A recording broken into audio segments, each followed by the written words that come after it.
Hi hello everybody Sumukha ಸೊಲ್ಯೂಷನ್ಸ್ಗೆ ತಮ್ಮೆಲ್ಲರಿಗೂ ಹಾರ್ದಿಕ ಸ್ವಾಗತ. ಇದು ಫೆಬ್ರವರಿ 2022ಗೆ ಸಂಬಂಧಿಸಿದ ಡೈಲಿ ನ್ಯೂಸ್ ಪೇಪರ್ ಅನಾಲಿಸಿಸ್ ಮತ್ತು MCQs. ಇವತ್ತಿನ ಈ ಒಂದು ಸೆಷನ್ ಅಲ್ಲಿ ಇಕನಾಮಿಕ್ ಸರ್ವೆ ಮತ್ತು ಯೂನಿಯನ್ ಬಜೆಟ್ಗೆ ಸಂಬಂಧಿಸಿದ ಎಲ್ಲ ವಿಚಾರಗಳನ್ನು ನಾವು ಹಾಕೊಂಡಿದ್ದೇವೆ. The total session is fully focused on this union budget 22-23. ಅದಕ್ಕಿಂತ ಮುಂಚೆ ಕಳೆದ ಬಾರಿಯ ಈ ಒಂದು ಪ್ರಶ್ನೆಗಳ ಬಗ್ಗೆ ನಾವು ಸ್ವಲ್ಪ ಡಿಸ್ಕಸ್ ಮಾಡುವ. Currently, who has won the most men's Grand Slam titles in tennis? And ಅದಕ್ಕೆ ಕರೆಕ್ಟ್ ಉತ್ತರ ರಾಫೆಲ್ ನಾಡಲ್ of Spain.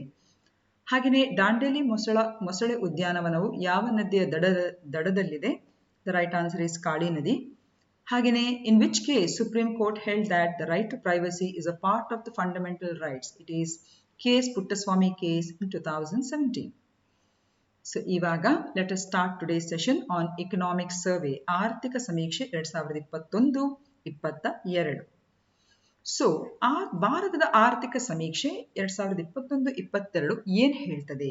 ಅದಕ್ಕಿಂತ ಮುಂಚೆ ಇದೊಂದು ಆನ್ಯುವಲ್ ಡಾಕ್ಯುಮೆಂಟ್ ಅಂತ ಹೇಳಿ ನಾವು ಫಸ್ಟ್ ತಿಳ್ಕೊಬೇಕಾಗ್ತದೆ. The economic survey of India is an annual document that is released by the Ministry of Finance. ಹಣಕಾಸು ಸಚಿವಾಲಯದಿಂದ ವಾರ್ಷಿಕವಾಗಿ ರಿಲೀಸ್ ಆಗಿರುವಂತಹ ಒಂದು ಡಾಕ್ಯುಮೆಂಟ್ ಇದು. ಯಾವುದು? Economic survey of India. ಹಾಗೂ ಈ ವರದಿಯನ್ನು ಯಾರು ತಯಾರಿಸ್ತಾರೆ? ಅಂತ ಹೇಳಿದ್ರೆ ಹಣಕಾಸು ಸಚಿವಾಲಯದ economics division of the department of economic affairs, DEA, ಆರ್ಥಿಕ ವ್ಯವಹಾರಗಳ ವಿಭಾಗ.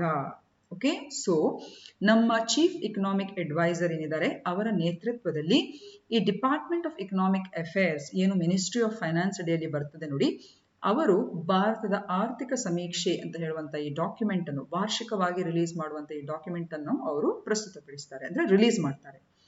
ಈಗ ಈ ಭಾರತದ ಆರ್ಥಿಕ ಸಮೀಕ್ಷೆ ಅಂತ ಹೇಳುವಂತ ಈ ವರದಿಯನ್ನು it is usually presented a day before the union budget is presented in the parliament. ಅಂದ್ರೆ ಪಾರ್ಲಿಮೆಂಟ್ ಅಲ್ಲಿ ನಮ್ಮ ಯೂನಿಯನ್ ಬಜೆಟ್ ಪ್ರೆಸೆಂಟ್ ಆಗುವಂತ ಹಿಂದಿನ ದಿವಸದಲ್ಲಿ ಈ ಒಂದು ಭಾರತದ ಆರ್ಥಿಕ ಸಮೀಕ್ಷೆಯನ್ನು ಅಲ್ಲಿ ಪ್ರಸ್ತುತಪಡಿಸ್ತಾರೆ.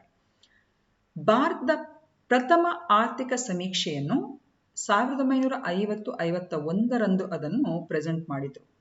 ಓಕೆ, 1964 ಇದು ಕೇಂದ್ರದ ಬಜೆಟ್ನ ಜೊತೆಯಾಗಿ ಅದನ್ನು ಪ್ರೆಸೆಂಟ್ ಮಾಡ್ತಾ ಇದ್ರು, ಅಂದ್ರೆ ಅದನ್ನು ಮಂಡಿಸ್ತಾ ಇದ್ರು. ಆದರೆ 1964 ಇದನ್ನು ಹಿಂದಿನ ದಿವಸ ಅಥವಾ ಬಜೆಟ್ ಪ್ರೆಸೆಂಟೇಷನ್ನ ಒಂದು ದಿವಸ ಹಿಂದೆ ಅದನ್ನು ಪ್ರಸ್ತುತಪಡಿಸ್ತಾರೆ. ಓಕೆ, ಅದು ಇಷ್ಟು ನಿಮಗೆ ಗೊತ್ತಿರಬೇಕು. ಈ ವರ್ಷದ ಈ ಒಂದು ಇಕನಾಮಿಕ್ ಸರ್ವೆ ಆಫ್ ಇಂಡಿಯಾ ಅಂತ ಹೇಳುವಂತ ಡಾಕ್ಯುಮೆಂಟ್ ನ ಮುಖ್ಯ ವಿಷಯ ಅಥವಾ ಥೀಮ್ ಯಾವುದು ಅಂತ ಹೇಳಿದ್ರೆ ಎಜೈಲ್ ಅಪ್ರೋಚ್. ಓಕೆ, ಎಜೈಲ್ ಅಪ್ರೋಚ್ ಅಂದ್ರೆ ಏನು ಅದು ಕೂಡ ನಮ್ಗೆ ಇಲ್ಲಿ ಗೊತ್ತಿರಬೇಕು. ಎಜೈಲ್ ಅಪ್ರೋಚ್ ಅಂದ್ರೆ ಏನು?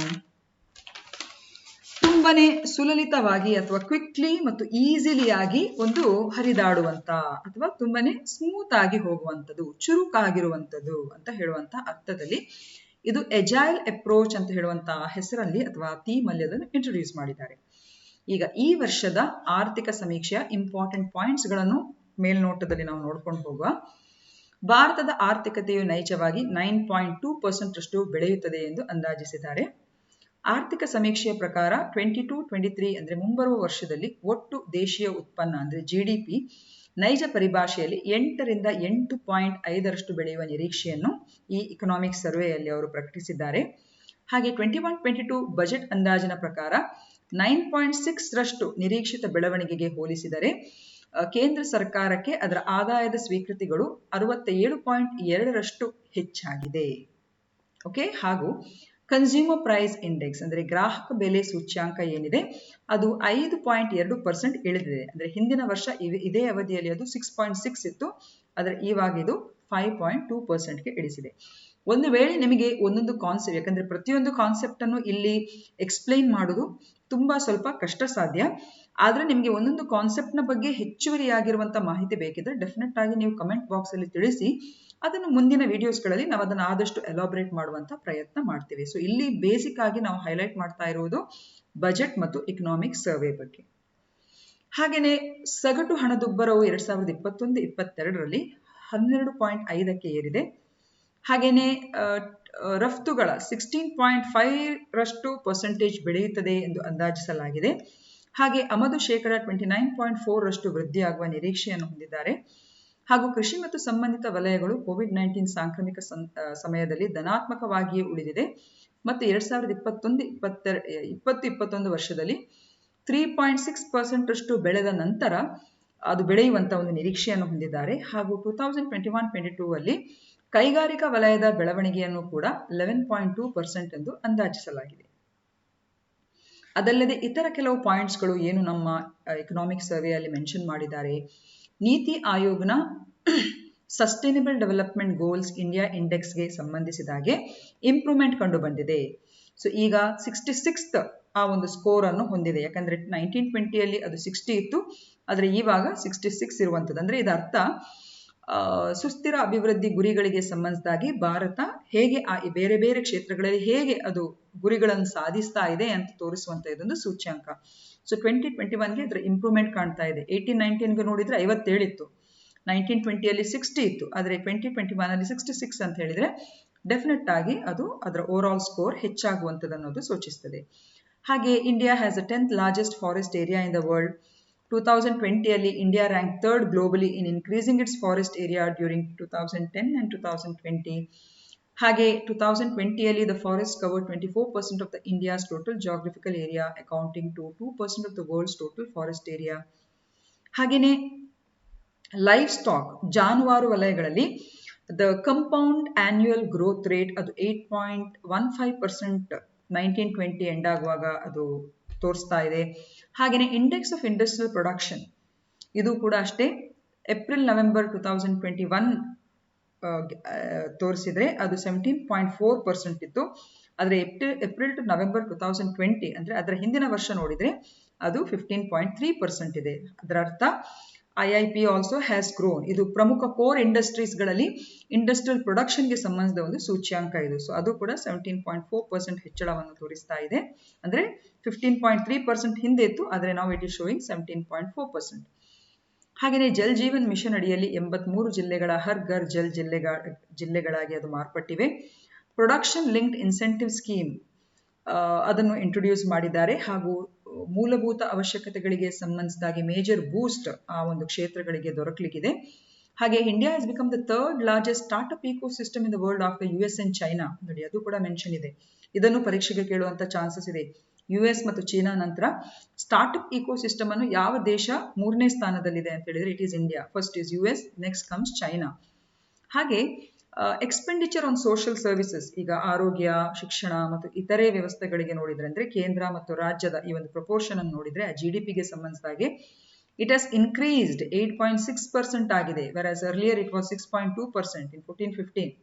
So in 21-22 it is 8.6%. ಹಾಗೆಯೇ national family health survey 5 latest ಆಗಿರುವಂತದ್ರಲ್ಲಿ ನಮ್ಮ ಒಟ್ಟು ಫಲವತ್ತತೆಯ ದರ ಏನಿದೆ ಅದು 2ಕ್ಕೆ ಬಂದು ಇಳಿದಿದೆ. So it is a good indicator. Earlier it is 2.2 in 15-16. ಹಾಗೆಯೇ ಶಿಶು ಮರಣ ಪ್ರಮಾಣ ಕೂಡ ಅಷ್ಟೇ ಇಟ್ ಹ್ಯಾಸ್ ಇಂಪ್ರೂವ್ಡ್. ಸೊ ಇದು ಇಂಗ್ಲಿಷ್ ನಲ್ಲಿ ಇರುವಂತದ್ದು. Those are answering it in English. ಯಾಕಂದ್ರೆ ಇಕನಾಮಿಕ್ ಸರ್ವೆಯ ಪರಿಪೂರ್ಣವಾಗಿರುವಂತಹ ಜಿಸ್ಟ್ ಅನ್ನು ನಾವು ಇದರಲ್ಲಿ ಮೆನ್ಷನ್ ಮಾಡಿಕೊಂಡು ಬಂದಿದ್ದೇವೆ. ಈಗ ವೆರಿ ಇಂಪಾರ್ಟೆಂಟ್, ಬಜೆಟ್ ಪ್ರಾಸೆಸ್ ಅಂದ್ರೆ ಹೇಗೆ ನಡೀತದೆ ಅಂತ ನಮಗೆ ಗೊತ್ತಿರಬೇಕು. ಓಕೆ, ಸೊ ಬಜೆಟ್ ಪ್ರಕ್ರಿಯೆ ಅರ್ಥ ಮಾಡುವುದಕ್ಕಿಂತ ಮುಂಚೆ ಭಾರತೀಯ ಸಂವಿಧಾನದಲ್ಲಿ ಕೇಂದ್ರ ಸರ್ಕಾರದ 3 ವಿಧದ ನಿಧಿಗಳನ್ನು ಕೂಡ ನಾವಿಲ್ಲಿ ಅರ್ಥೈಸಬೇಕಾಗ್ತದೆ. ಅದರಲ್ಲಿ ನಾನಿವತ್ತು ತುಂಬಾ ಇಂಪಾರ್ಟೆಂಟ್ ಆಗಿ ಈ ನಿಧಿ, there are 3 type of funds, that is consolidated fund of India, ಭಾರತದ ಏಕೀಕೃತ ನಿಧಿ, ಭಾರತದ ಆಕಸ್ಮಿಕ ನಿಧಿ and ಭಾರತದ ಸಾರ್ವಜನಿಕ ಖಾತೆಗಳು ಅಂತ ಹೇಳಿಬಿಟ್ಟು. But for the purpose of budget references I will be highlighting more on the consolidated fund of India. Okay, so ಸರ್ಕಾರದ ಎಲ್ಲ ಖಾತೆಗಳಲ್ಲಿ ಕನ್ಸಾಲಿಡೇಟೆಡ್ ಫಂಡ್ ಆಫ್ ಇಂಡಿಯಾ ಅಥವಾ ಭಾರತದ ಏಕೀಕೃತ ನಿಧಿ ಅತ್ಯಂತ ಪ್ರಮುಖವಾಗಿರುವಂತಹ ಒಂದು ನಿಧಿ. It is the most important of all the funds related to the government of India, and the government meets all expenditure from these funds. So ಈ ನಿಧಿಯು ನೇರ ಮತ್ತು ಯಾವ ಒಂದು ರೀತಿಯ ತೆರಿಗೆಗಳು ಇದರ ವ್ಯಾಪ್ತಿಗೆ ಬರ್ತದೆ. ಸೊ ಈ ನಿಧಿಯು ನೇರ ಮತ್ತು ಪರೋಕ್ಷ ತೆರಿಗೆಗಳನ್ನು ಒಳಗೊಂಡಿರ್ತದೆ. ಹಾಗೂ ಭಾರತ ಸರ್ಕಾರದಿಂದ ತೆಗೆದುಕೊಂಡ ಸಾಲಗಳು, ಯಾವುದಾದ್ರೂ ಏಜೆನ್ಸಿಯವರು ಸರ್ಕಾರಕ್ಕೆ ಪಾವತಿಸಿದ ಸಾಲಗಳು, ಸಾಲದ ಮೇಲಿನ ಬಡ್ಡಿಗಳು ಕೂಡ ಇದರಲ್ಲಿ ಒಳಗೊಂಡಿರ್ತದೆ. ಇದರಲ್ಲಿ ಅಂತ ಹೇಳಿದ್ರೆ ಭಾರತದ ಏಕೀಕೃತ ನಿಧಿಯಲ್ಲಿ. ಹಾಗೂ ಈ ನಿಧಿಗೆ ನಮ್ಮ ಸಂವಿಧಾನದಲ್ಲೂ ಕೂಡ ಅವಕಾಶ ಇದೆ. ಈ ಸಂವಿಧಾನದ ಅವಕಾಶದಿಂದ ಈ ನಿಧಿಯನ್ನು ಸ್ಥಾಪಿಸಲಾಗಿದೆ. ಸೊ ನಮ್ಮ the provision for this fund is given in the article 266(1) of the constitution. So 266ರ 1ನೇ ವಿಧಿಯ ಪ್ರಕಾರ ಪ್ರತಿ ಹಣಕಾಸು ವರ್ಷ ಸರ್ಕಾರವು ಈ ನಿಧಿಯಿಂದ ಹಣವನ್ನು ಬಳಸಿಕೊಳ್ಳಲು ಸಂಸತ್ತಿನ ಅನುಮೋದನೆಯ ಅಗತ್ಯವಿದೆ ಅಂತ ಹೇಳಿ ಉಲ್ಲೇಖಿಸಲಾಗಿದೆ. ಹಾಗೂ ಗಮನಿಸಿ, ಆರ್ಥಿಕ ವರ್ಷವು ಏಪ್ರಿಲ್ 1ರಿಂದ ಪ್ರಾರಂಭವಾಗುತ್ತದೆ ಮತ್ತು ಮುಂದಿನ ವರ್ಷದ ಮಾರ್ಚ್ 31ರಂದು ಕೊನೆಗೊಳ್ಳುತ್ತದೆ. ಆದ್ದರಿಂದ 112ನೇ ವಿಧಿಯ ಪ್ರಕಾರ ಹಣಕಾಸು ವರ್ಷದಲ್ಲಿ ಭಾರತ ಸರ್ಕಾರದ ಅಂದಾಜು ಆದಾಯ ಮತ್ತು ವೆಚ್ಚವನ್ನು ಒಳಗೊಂಡಿರುವ ವಾರ್ಷಿಕ ಹಣಕಾಸು ಹೇಳಿಕೆಯನ್ನು, it's called as annual financial statement, ಇದನ್ನು ಕಾಮನ್ ಆಗಿ ನಾವು ಬಜೆಟ್ ಎಂದು ಜನಪ್ರಿಯವಾಗಿ ಕರೆಯುತ್ತೇವೆ. ಓಕೆ, ಸೊ ಅದನ್ನು ಹಣಕಾಸು ಸಚಿವರು, ಕೇಂದ್ರ ಹಣಕಾಸು ಸಚಿವರು ಫೆಬ್ರವರಿ 1ರಂದು ಲೋಕಸಭೆಗೆ ಮಂಡಿಸುತ್ತಾರೆ. ಅರ್ಥ ಆಯ್ತಲ್ಲ? ಸೊ ಇಡೀ ವರ್ಷದಲ್ಲಿ ಭಾರತ ಸರ್ಕಾರದ ಆಯಾಯ ವರ್ಷದಲ್ಲಿ, ಹಣಕಾಸು ವರ್ಷದಲ್ಲಿ ಆದಾಯ ಮತ್ತು ವೆಚ್ಚವನ್ನು ಒಳಗೊಂಡಿರುವಂತಹ ಬಜೆಟ್, ಅದರ ಇನ್ನೊಂದು ಹೆಸರು ಆನ್ಯುಯಲ್ ಫೈನಾನ್ಷಿಯಲ್ ಸ್ಟೇಟ್ಮೆಂಟ್. ಸೊ ಇದನ್ನು ನಮ್ಮ ಹಣಕಾಸು ಸಚಿವರು ಫೆಬ್ರವರಿ 1ರಂದು ಲೋಕಸಭೆಗೆ ಮಂಡಿಸ್ತಾರೆ. ಇದು ನಮಗೆಲ್ಲರಿಗೂ ಗೊತ್ತಿರುವಂತಹ ವಿಚಾರ. ಹಾಗೂ ಹಣಕಾಸು ಸಚಿವಾಲಯದಲ್ಲಿನ ಆರ್ಥಿಕ ವ್ಯವಹಾರಗಳ ಇಲಾಖೆಯ ಬಜೆಟ್ ವಿಭಾಗವು ಬಜೆಟ್ ಅನ್ನು ಸಿದ್ಧಪಡಿಸುವಂತಹ ಜವಾಬ್ದಾರಿಯನ್ನು ಹೊಂದಿದೆ. So the budget division of the Department of Economic Affairs of the Finance Ministry is responsible for the preparation of this budget. Okay, ಲೋಕಸಭೆಯಲ್ಲಿ ಬಜೆಟ್ ಅನ್ನು ಮಂಡಿಸಿದ ನಂತರ ಆ ಪ್ರಾಸೆಸ್ ಹೇಗೆ ನಡೀತದೆ ಅಂತ ನಾವು ಇಲ್ಲಿ ತಿಳ್ಕೊಳ್ಳುವ. ಕೆಲವು ದಿನಗಳ ನಂತರ ಉಭಯ ಸದನಗಳಲ್ಲಿ ಬಜೆಟ್ನ ಮೇಲೆ ಸಾಮಾನ್ಯ ಚರ್ಚೆ ನಡೆಯುತ್ತದೆ. ಈ ವಾರ ಅಂದ್ರೆ ಫೆಬ್ರವರಿಯಲ್ಲೆಲ್ಲ ನೀವು ನೋಡಿರ್ಬೋದು. ಸೊ ಬಜೆಟ್ ಮಂಡನೆ ಆಯಿತು, ಆ ನಂತರ ಉಭಯ ಸದನಗಳಲ್ಲಿ ಈ ಬಜೆಟ್ನ ಮೇಲೆ ಸಾಮಾನ್ಯ ಚರ್ಚೆ ನಡೀತದೆ. ಬಜೆಟ್ನ ಮೇಲೆ ಸಾಮಾನ್ಯ ಚರ್ಚೆ ಮುಗಿದ ನಂತರ ಸದನಗಳನ್ನು 3 ರಿಂದ 4 ವಾರಗಳ ಕಾಲ ಮುಂದೂಡುತ್ತಾರೆ. ಓಕೆ, ಆ ಅಂತರದ ಅವಧಿಯಲ್ಲಿ ಏನ್ ಮಾಡ್ತಾರೆ ಅಂತ ಹೇಳಿದ್ರೆ, ಸಂಸತ್ತಿನ 24 ಇಲಾಖಾ ಸ್ಥಾಯಿ ಸಮಿತಿಗಳು, ಡಿಪಾರ್ಟ್ಮೆಂಟಲ್ ಸ್ಟ್ಯಾಂಡಿಂಗ್ ಕಮಿಟೀಸ್, ಸೊ ಇದಕ್ಕೆ ಸಂಬಂಧಪಟ್ಟ ಸಚಿವರ ಅನುದಾನದ ಬೇಡಿಕೆಗಳನ್ನು ಪರಿಶೀಲಿಸಿ ಮತ್ತು ವಿವರವಾಗಿ ಚರ್ಚಿಸಿ ವರದಿಗಳನ್ನು ಸಿದ್ಧಪಡಿಸುತ್ತಾರೆ. ಓಕೆ, ಈ ವರದಿಗಳನ್ನು ಸಂಸತ್ತಿನ ಉಭಯ ಸದನಗಳಿಗೆ ಪರಿಗಣನೆಗೆ ಸಲ್ಲಿಸಲಾಗುತ್ತದೆ. ಸೊ ಸ್ವಲ್ಪ ಟೈಮ್ ಕೊಟ್ಟಿರ್ತಾರೆ ಚರ್ಚೆ ಮುಗಿದ ನಂತರ. ಸೊ ಆ ಅವಧಿಯಲ್ಲಿ ಬೇರೆ ಬೇರೆ ಇಲಾಖಾ ಸ್ಥಾಯಿ ಸಮಿತಿಗಳು ಯಾವ ರೀತಿ ಅನುದಾನದ ಬೇಡಿಕೆಗಳನ್ನು ಇಟ್ಟಿದ್ದಾರೆ, ಸೊ ಅದನ್ನು ಪರಿಶೀಲಿಸಿ ಆ ನಂತರ ಅದಕ್ಕೆ ಪೂರಕವಾಗಿರುವಂತಹ ಒಂದು ವರದಿಯನ್ನು ಸಿದ್ಧಪಡಿಸ್ತಾರೆ ಮತ್ತು ಆ ವರದಿಯನ್ನು ಪುನಃ ಉಭಯ ಸದನಗಳ ಪರಿಗಣನೆಗೆ ಅದನ್ನು ಸಲ್ಲಿಸ್ತಾರೆ. ಆ ನಂತರ ಏನಾಗ್ತದೆ, ಇಲಾಖಾ ಸ್ಥಾಯಿ ಸಮಿತಿಗಳ ವರದಿಗಳ ಆಧಾರದ ಮೇಲೆ ಲೋಕಸಭೆಯು ಅನುದಾನಕ್ಕಾಗಿ ಬೇಡಿಕೆಗಳ ಮತದಾನವನ್ನು ಕೈಗೆತ್ತಿಕೊಳ್ಳುತ್ತದೆ. ಸೊ ಬೇಡಿಕೆಗಳನ್ನು ಸಚಿವಾಲಯವಾರು ಮಂಡಿಸಲಾಗುತ್ತದೆ. ಇದರ ನಂತರ ಪ್ರತಿ ಸಚಿವಾಲಯದ ಎಲ್ಲ ವೆಚ್ಚದ ಬೇಡಿಕೆಗಳನ್ನು ಪೂರೈಸಲು ಭಾರತದ ಕನ್ಸಾಲಿಡೇಟ್ ಫಂಡ್ನಿಂದ ವಿನಿಯೋಗವನ್ನು ಒದಗಿಸಲು 114ನೇ ವಿಧಿಯ ಪ್ರಕಾರ ವಿನಿಯೋಗ ಮಸೂದೆಯನ್ನು ಅಂದ್ರೆ ಅಪ್ರಾಪ್ರಿಯೇಷನ್ ಬಿಲ್ ಅನ್ನು ಪರಿಚಯಿಸಲಾಗ್ತದೆ. Okay, so did you understand? So ಇದೆಲ್ಲ ಆದ ನಂತರ ಸಚಿವಾಲಯದ ಎಲ್ಲ ವೆಚ್ಚದ ಬೇಡಿಕೆಗಳನ್ನು ಪೂರೈಸಲಿಕ್ಕೆ ಭಾರತದ ಕನ್ಸಾಲಿಡೇಟೆಡ್ ಫಂಡ್ನಿಂದ ಹಣವನ್ನು ವಿನಿಯೋಗಿಸಲಿಕ್ಕೆ 114ನೇ ನಮ್ಮ ಸಂವಿಧಾನದ ವಿಧಿ ಪ್ರಕಾರ ಅಪ್ರಾಪ್ರಿಯೇಷನ್ ಬಿಲ್ ಅನ್ನು ಪರಿಚಯಿಸ್ತಾರೆ. So appropriation bill is related to 114 article of the Indian constitution. ಆ ನಂತರ ಏನಾಗ್ತದೆ, ಭಾರತದ ರಾಷ್ಟ್ರಪತಿಗಳು ವಿನಿಯೋಗ ಮಸೂದೆಗೆ ಒಪ್ಪಿಗೆ ನೀಡಿದ ನಂತರ ಅದು ಕಾಯ್ದೆಯಾಗುವಂಥದ್ದು. So after the assent of the president, the appropriation bill becomes an act. ಮತ್ತು ಸರ್ಕಾರವು ಭಾರತದ ಕನ್ಸಾಲಿಡೇಟೆಡ್ ಫಂಡ್ನಿಂದ ಹಣವನ್ನು ಬಳಸಬಹುದು. Okay, so consolidated fund of ಇಂಡಿಯಾದಿಂದ ವೆಚ್ಚವನ್ನು ಪೂರೈಸಲು ಪರಿಚಯಿಸಲಾದ ವಿನಿಯೋಗ ಮಸೂದೆಯ ನಂತರ ಮುಂದಿನ ವರ್ಷಕ್ಕೆ ಬಜೆಟ್ನ ತೆರಿಗೆ ಪ್ರಸ್ತಾವನೆಗಳು ಮತ್ತು ಆದಾಯ ಉತ್ಪಾದಿಸುವ ಪ್ರಸ್ತಾವನೆಗಳನ್ನು ಜಾರಿಗೆ ತರಲು ಹಣಕಾಸು ಮಸೂದೆಯನ್ನು ಕೂಡ ಪರಿಚಯಿಸಲಾಗುತ್ತದೆ. ಭಾರತದ ರಾಷ್ಟ್ರಪತಿಗಳಿಂದ ಹಣಕಾಸು ಮಸೂದೆಗೆ ಒಪ್ಪಿಗೆ ಸಿಕ್ಕಿದ ನಂತರ ಇದು ಹಣಕಾಸು ಕಾಯ್ದೆಯಾಗುತ್ತದೆ ಮತ್ತು ಬಜೆಟಿನ ಆದಾಯದ ಪ್ರಸ್ತಾಪಗಳನ್ನು ಅದು ಕಾನೂನುಬದ್ಧಗೊಳಿಸುತ್ತದೆ. ಇದು ಬಜೆಟ್ ಅನ್ನು ಜಾರಿಗೊಳಿಸುವ ಪ್ರಕ್ರಿಯೆಯನ್ನು ಪೂರ್ಣಗೊಳಿಸುತ್ತದೆ. ಓಕೆ, ಸೊ ನೆನಪಿಡಿ, ವೆಚ್ಚದ ಅನುಮೋದನೆಗಾಗಿ ವಿನಿಯೋಗ ಮಸೂದೆ, ತೆರಿಗೆ ಪ್ರಸ್ತಾವನೆಗಳ ಅನುಮೋದನೆಗಾಗಿ ಹಣಕಾಸು ಮಸೂದೆಯನ್ನು ಪರಿಚಯಿಸಲಾಗುತ್ತದೆ. Okay, so there is a finance bill and also there is a appropriation bill. So ಇದನ್ನು ಇನ್ನು ಈಸಿಯಾಗಿ ಅರ್ಥ ಮಾಡ್ಕೊಳ್ಳಿಕ್ಕೆ, there is a mind map that is given by the team. PD ರಾಫಾ ಅಂತ ಹೇಳಿಬಿಟ್ಟು. ಸೊ ಫಸ್ಟ್ ಏನಾಗ್ತದೆ ಹೇಳಿ, ಪ್ರೆಸೆಂಟೇಷನ್. 112ನೇ ವಿಧಿ ಪ್ರಕಾರ ಹಣಕಾಸು ವರ್ಷದಲ್ಲಿ ಅಂದಾಜು ಆದಾಯ ವೆಚ್ಚವನ್ನು ಒಳಗೊಂಡಿರುವಂತಹ ಆನ್ಯುಯಲ್ ಫೈನಾನ್ಷಿಯಲ್ ಸ್ಟೇಟ್ಮೆಂಟ್ ನ ಮಂಡನೆ. So the presentation of the budget, it contains annual income and expenditure of the government. ಎರಡನೇದು PD RAFA ರಾಫಾ ಅಂತ ಹೇಳಿಬಿಟ್ಟು. ಸೊ ಸೆಕೆಂಡ್ ಡಿಸ್ಕಷನ್, ಆಗ್ಲೇ ಹೇಳಿದಾಗೆ ಕೆಲವು ದಿನಗಳ ನಂತರ ಉಭಯ ಸದನಗಳಲ್ಲಿ ಬಜೆಟ್ನ ಮೇಲೆ ಸಾಮಾನ್ಯ ಚರ್ಚೆ ನಡೀತದೆ. ಆ ನಂತರ ಏನು, PD ರಾಫಾದಲ್ಲಿ ಸಂಸತ್ತಿನ 24 ಸ್ಥಾಯಿ ಸಮಿತಿಗಳನ್ನು ಪರಿಶೀಲಿಸಿ ಅದಕ್ಕೆ ಪೂರಕವಾಗಿ ವರದಿಗಳನ್ನು ಸಿದ್ಧಪಡಿಸುತ್ತಾರೆ. 24 departmental standing committees of the parliament examine and they prepare the reports. ಆ ನಂತರ ಬರುವಂಥದ್ದು ಅಪ್ರಾಪ್ರಿಯೇಷನ್ ಬಿಲ್. ಸ್ಥಾಯಿ ಸಮಿತಿ ವರದಿಗಳ ಆಧಾರದ ಮೇಲೆ ಕನ್ಸಾಲಿಡೇಟೆಡ್ ಫಂಡ್ ಆಫ್ ಇಂಡಿಯಾದಿಂದ ವೆಚ್ಚವನ್ನು ಪೂರೈಸಲು 114ನೇ ವಿಧಿಯ ಪ್ರಕಾರ ವಿನಿಯೋಗ ಮಸೂದೆಯನ್ನು ಪರಿಚಯಿಸಲಾಗುತ್ತದೆ.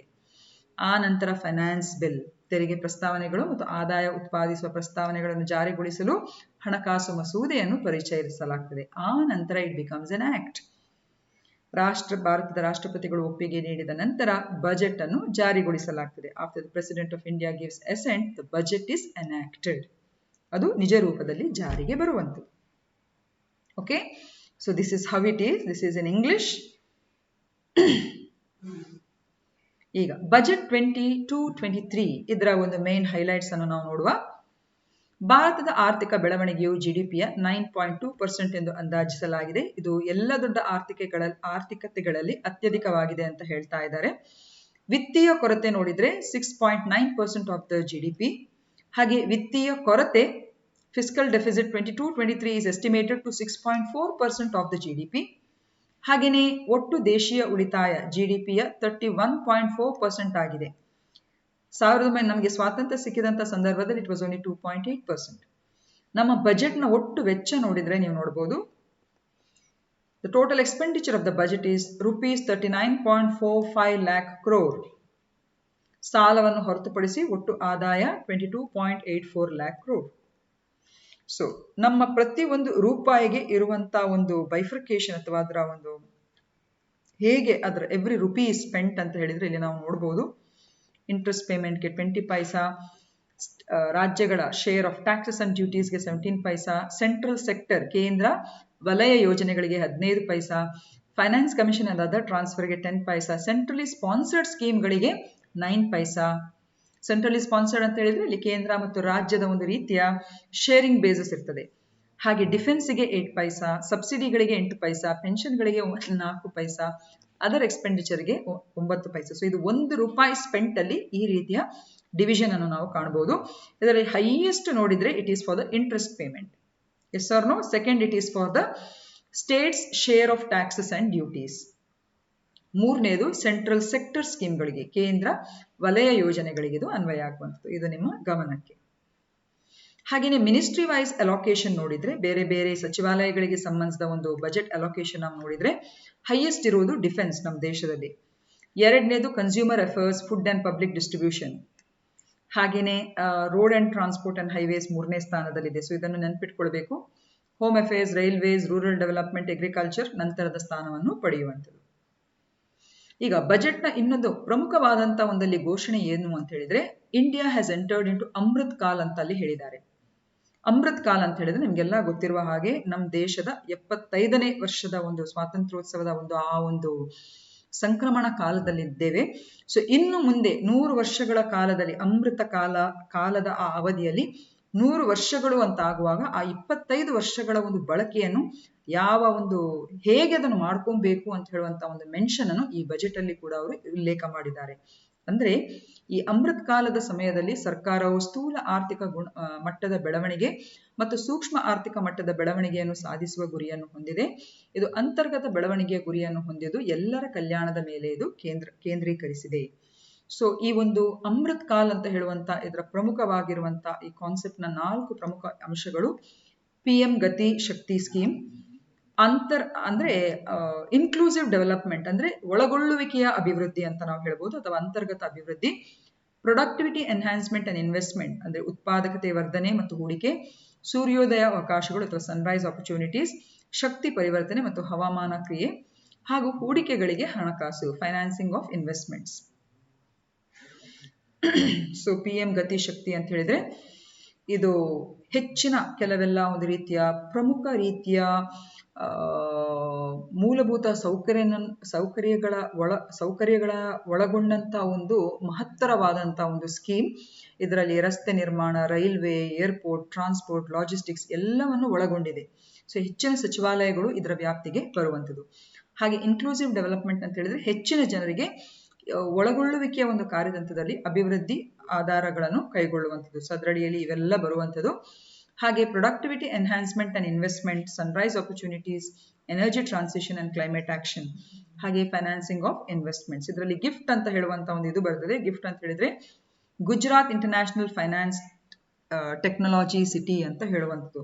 ಸೊ ಇದು ಗುಜರಾತ್ನಲ್ಲಿ ಪ್ರಥಮವಾಗಿ ಇದನ್ನು ಸ್ಥಾಪಿಸಿದ್ದಾರೆ. ಸೊ ಇದರಲ್ಲೂ ಕೂಡ ಅಷ್ಟೇ ಇನ್ವೆಸ್ಟ್ಮೆಂಟ್ಸ್ಗೆ ಮತ್ತು ದೊಡ್ಡ ದೊಡ್ಡ ಕಾರ್ಪೊರೇಟ್ ಕಂಪನಿಗಳ ಒಂದು ಹೂಡಿಕೆಗೆ ಇದು ತುಂಬಾನೇ, ಇಂಥ ಸೆಂಟರ್ಸ್ಗಳು ತುಂಬಾನೇ ಇದು ಆಶಾದಾಯಕವಾಗಿರುವಂಥದ್ದು. ಸೊ PM ಗತಿಶಕ್ತಿ ಯೋಜನೆಯ ಬಗ್ಗೆ ನಾವಿಲ್ಲಿ ನೋಡಬಹುದು. 7 ಪ್ರಮುಖ ವಲಯಗಳನ್ನು ಈ PM ಗತಿಶಕ್ತಿ ಸ್ಕೀಮ್ ಒಳಗೊಂಡಿದೆ. Road, railway, airport, ports, mass transport, waterways ಮತ್ತು ಲಾಜಿಸ್ಟಿಕ್ಸ್ ಇನ್ಫ್ರಾಸ್ಟ್ರಕ್ಚರ್. ಓಕೆ, ಸೊ ಈ ಒಂದು ಗತಿ ಸ್ಕೀಮ್ನ ಅಂಡರ್ ಅಲ್ಲಿ 7 ಇಂತಹ ಪ್ರಮುಖವಾದ ವಲಯಗಳನ್ನು ಒಂದೇ ಪ್ಲಾಟ್ಫಾರ್ಮ್ ಅಥವಾ ಒಂದೇ ವೇದಿಕೆಯಲ್ಲಿ ಅದನ್ನು ತಂದಿದ್ದಾರೆ. ಓಕೆ, ಸೊ ಇಲ್ಲಿ ರೋಡ್ ಟ್ರಾನ್ಸ್ಪೋರ್ಟ್ ಅಲ್ಲೂ ಕೂಡ ಅಷ್ಟೇ ಸರಿಸುಮಾರು 25,000 ಕಿಲೋಮೀಟರ್ ರಸ್ತೆ ಅಭಿವೃದ್ಧಿ ಕಾರ್ಯಕ್ರಮಗಳನ್ನು ಅವರು ಹಮ್ಮಿಕೊಳ್ಳಿಕ್ಕಿದ್ದಾರೆ. ರೈಲ್ವೆಯಲ್ಲೂ ಕೂಡ ಅಷ್ಟೇ 400 ಹೊಸ ಜನರೇಷನ್ ವಂದೇ ಭಾರತ್ ಟ್ರೈನ್ಸ್ ಅನ್ನು ಅವರು ಮ್ಯಾನುಫ್ಯಾಕ್ಚರ್ ಮಾಡ್ಲಿಕ್ಕಿದ್ದಾರೆ. ಪರ್ವತ್ಮಾಲಾ ಅಂತ ಹೇಳುವಂಥದ್ದು national ropeways development programme, Parvatmala ಅಂತ ಹೇಳಿಬಿಟ್ಟು to be taken on public private participation mode. ಹಾಗೆಯೇ ಅಂತರ್ಗತ ಅಭಿವೃದ್ಧಿ, budget allocation for agriculture and farmers 1.32 lakh crore, Kisan drones to be promoted for crop assessment and digitisation of land records and spraying of insecticides, zero budget natural farming. The agricultural universities in the country will be encouraged to include these areas in their syllabus. Ken Betwa project, ಇದು ಕೂಡ ಅಷ್ಟೇ 1,400 ಕೋಟಿ ವೆಚ್ಚದ ಈ ಒಂದು Kane Betwa link project ಅಂತ ಹೇಳುವಂಥದ್ದು.